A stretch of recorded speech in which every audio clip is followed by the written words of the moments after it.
Hello guys, how are we? Congratulations. Thanks very much. Congratulations. We're just talking about this idea of building a sort of team, bringing that connection together and doing that pretty quickly. And it sort of seems like things are coming together and it's working. Yeah, I mean, look, we've done a lot of recruitment in the summer, 14 new signings. It takes, time for these guys to gel, but the last couple of weeks was really important for us. It gave us the opportunity to really spend time on the training pitch because of the volume of games that we've had with the European football.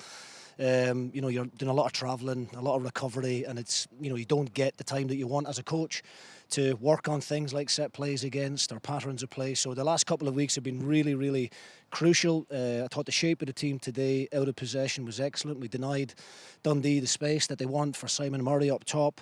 And I thought in possession for large periods we looked really, really good. So I couldn't be any happier. I think it was a really important result for us off the back of a couple of poor ones. And, 3 points, clean sheet. And a lot of Dundee United supporters up the road happy, so that's a great weekend. Genuinely at this point, and you're right, it's been such a sort of an early start to the season, but so much has happened for you guys in such quick succession.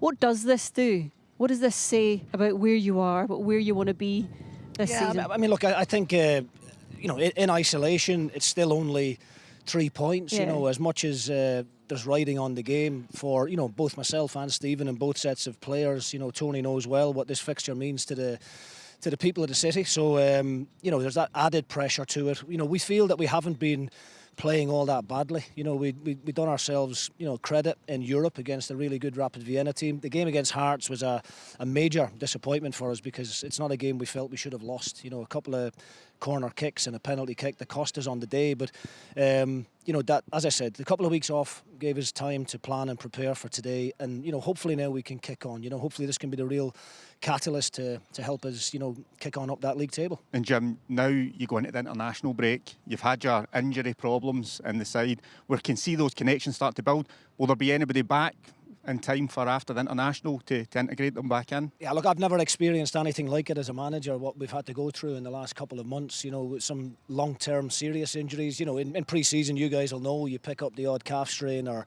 hamstring because of fatigue, but we've had serious injuries. Papo needs surgery, Ross Graham needed surgery, Namo, a lot of contact injuries, but we hope that Trapanovsky and Ryan Strain aren't a million miles away, and by the time we come back after the international break, we'd like to think that those boys won't be too far away from returning to play, because we need that. The team needs that bit of support, and I think when we have a clean bill of health, I think we've got a really strong squad, a very competitive squad. It's a different back three in it and goalkeeper. How happy are you with the clean sheet? Yeah, I mean, look, I just said that to them after the game in the dressing room, Charlie. It was so important for them because I actually don't think they've defended all that badly in the games. The goals that we've conceded, as I said, a few set plays in there, a few cross balls, but yourself playing in that position, and I did myself, you'd need time to develop relationships and learn the strengths and the weaknesses of each other. Esselink in the middle of it is so important to us. He's that leader, a real good talker, communicator, and those three in particular were excellent. Along with, I thought, Sevelj and Kamara in front. Kichirenko's had nothing to do really, and we'll take a lot of confidence from the clean sheet. But I think the in possession stuff is probably the most pleasing because that's something that we want to continue to improve on. I watched you against Rapid, Jim, and I thought you were excellent, particularly first half, and I thought your two kind of talisman in that night. Waters, I was really impressed with. He took his goal great. He looks like a real natural striker.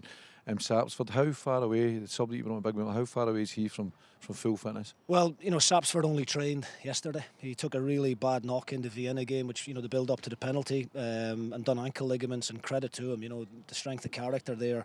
Muller only came into the group the early part of the week. He's actually been coming back from an injury himself, so he's had a couple of sessions with the group. We were concerned a couple of days ago that we might not have any fit strikers, at one point. But, Sapsford led the line brilliantly. He's not a number 9. Today we had to ask him to play that position. I think he's better either in a 2 or just coming off the left. But I mean, what a start he's had to his Dundee United career. With the goal contributions, the assists, and the goals, and I think the supporters are really taken to him because of his work ethic. He never stops running for the team. He leads the line well, and he sets that press for us at the top end of the pitch, which is so important. Yeah, you've seen that. Given the fact that we're only a couple of days away from the transfer window closing, 14, you mentioned it yourself, that you've already brought in. Are we anticipating any more, any ins or any outs? No, it's unlikely that we'll do any more business. There might be a couple of loans going out the way in the later part of next week, but I couldn't be any happier with the business that we've done from a recruitment perspective. We've I've had great support and great backing from the board. The quality of players that we've been able to bring to the club off the back of a really good campaign last season has certainly helped. And as I said, once we get everybody back, you expect injuries through the course of a season. It's going to happen to every team. I just think the volume of injuries that we have had has been a little bit, of the unknown for us all. But I've given you a really long-winded answer there, haven't I? The bottom line is the money's gone. No. There's no budget left, and there might be a couple of young lads going out. Right, okay. And I guess whenever they come back, it's like new signings in itself. By the time you get to mid-October, you'll be full strength. Yeah, Fingers we hope by the middle to the end of October to Yeah. have everybody back and available, and that's a really crucial time of the season, that mid part of the season, going into a congested fixture list. So yeah, it'll be good, but we're in a good place. We're delighted with today. We're not getting carried away at all. It's only a win. It's 3 points. The supporters will be delighted, and we can enjoy the international break now. Let the fans get carried away, Jim. That's their job. Well done. Thank you very much for coming to chat to us as well. Jim Goodwin, the Dundee United manager. Let me take that off you. Okay, I'll let you thanks go. very much. Thank you Done, very mate. much for that. I'll do a wee, there we go. Well done. Well done. There's a half shake there. There we go. I'll hand this over.